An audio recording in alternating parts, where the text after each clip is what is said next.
Airplane tension horror movies you need to check out. If you are scared of flying already, these movies will make sure you never look at turbulence the same way again. Flight of the Living Dead 2007. Zombies at 30,000 feet. Just when you thought it was safe to fly, here come the undead.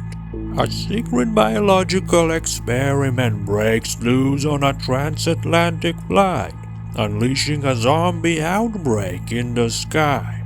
Passengers and crew must fight for survival in a pressurized metal tube with nowhere to run and no one coming to help. Why it's worth watching.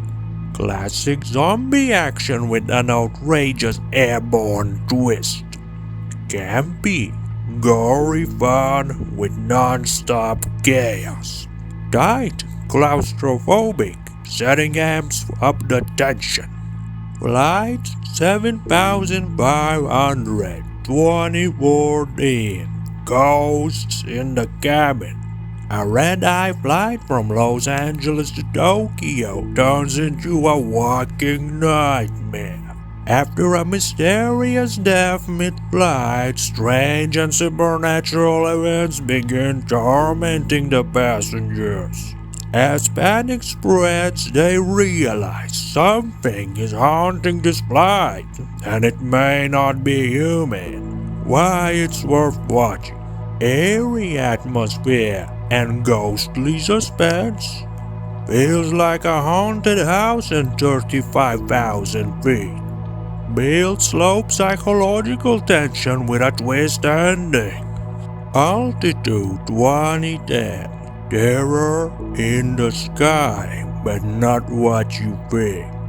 A small private plane gets caught in an unnatural storm, and things start to spiral literally and mentally.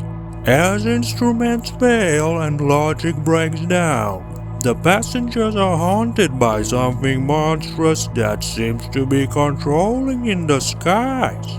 Is it real, or a descent into madness? Why it's worth watching. A mix of psychological horror and creature feature. Creative and unique concept with trippy visuals. Tense, isolated setting and escalating paranoia. Final thoughts. Fear of flying just got real. Airplane horror in its own special brand of terror. Trapped, isolated, and thousands of feet above hell. Whether it's zombies, ghosts, or mysterious monsters, these films prove that sometimes the scariest part of the flight isn't the turbulence. So, the next time you will go on a flight, stay alert. Bye-bye.